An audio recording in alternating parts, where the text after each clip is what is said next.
ಹೇಳಿಕೊಳ್ತಾ ಇದ್ದೇವೆ. ಈ ಒಂದು ಕಾರ್ಯಕ್ರಮದ ವಂದನಾರ್ಪಣೆಯನ್ನು ಮಂಜುನಾಥ್ ಅವರು ನಡೆಸ್ಕೊಡ್ಬೇಕು.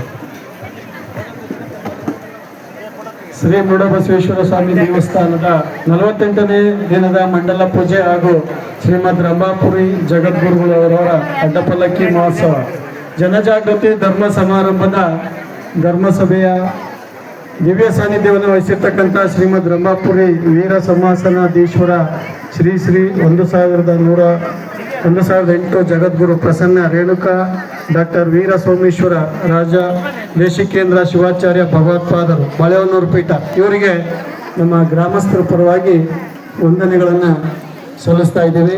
ಹಾಗೇನೇ ಇದರ ನೇತೃತ್ವವನ್ನು ವಹಿಸಿರ್ತಕ್ಕಂಥ ಶ್ರೀ ಷಡ್ಬ್ರಹ್ಮ ರಾಜ್ಯವಂಟೀಶ್ವರ ಶಿವಾಚಾರ್ಯ ಸ್ವಾಮಿಗಳು ಶ್ರೀಮದ್ ರಂಭಾಪುರಿ ಶಾಖಾ ಮಠ ಬೆಳಕಿ ಇವರಿಗೂ ಸಹ ನಮ್ಮ ಗ್ರಾಮಸ್ಥರ ಪರವಾಗಿ ವಂದನೆಗಳನ್ನು ಸಲ್ಲಿಸ್ತಾ ಇದ್ದೇವೆ.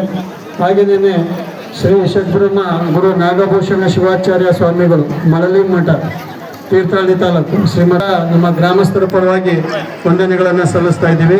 ಹಾಗೆಯೇ ನಮ್ಮ ಗ್ರಾಮ ಕಮಿಟಿಯ ಅಧ್ಯಕ್ಷರು ಹಾಗೂ ದೇವಸ್ಥಾನ ಕಟ್ಟಡ ಸಮಿತಿಯ ಅಧ್ಯಕ್ಷರು ಅವರಿಗೂ ಸಹ ವಂದನೆಗಳನ್ನು ಸಲ್ಲಿಸ್ತಾ ಇದ್ದೀವಿ. ಹಾಗೆಯೇ ಈ ಕಾರ್ಯಕ್ರಮಕ್ಕೆ ಮುಖ್ಯ ಅತಿಥಿಗಳಾಗಿ ಬಂದಿರತಕ್ಕಂಥ ಶ್ರೀ DS ಅರುಣ್ ಕುಮಾರ್ ವಿಧಾನ ಪರಿಷತ್ ಸದಸ್ಯರು ಕರ್ನಾಟಕ ಸರ್ಕಾರ ಶಿವಮೊಗ್ಗ ಇವರಿಗೂ ಸಹ ವಂದನೆಗಳನ್ನು ಸಲ್ಲಿಸ್ತಾ ಇದ್ದೀವಿ.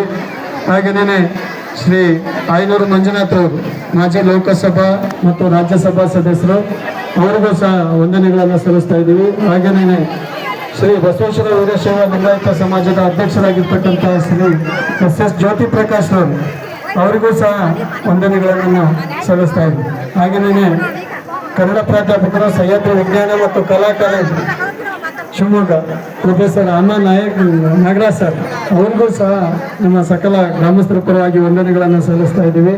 ಹಾಗೂ ಸಕಲ ಗ್ರಾಮಸ್ಥರು ನಮ್ಮ ಮುರುಡಬಸವೇಶ್ವರ ದೇವಸ್ಥಾನ ಸಮಿತಿ ಕಟ್ಟಡ ಸಮಿತಿಯ ಎರಡೂ ಸಮಿತಿಯ ಉಪಾಧ್ಯಕ್ಷರು ಕಾರ್ಯದರ್ಶಿಗಳು ಸಹ ಕಾರ್ಯದರ್ಶಿಗಳು ಖಜಾಂಚಿಗಳು ನಿರ್ದೇಶಕರು ಎಲ್ಲರಿಗೂ ಸಹ ವಂದನೆಗಳನ್ನು ಸಲ್ಲಿಸ್ತಾ ಇದ್ದೀವಿ.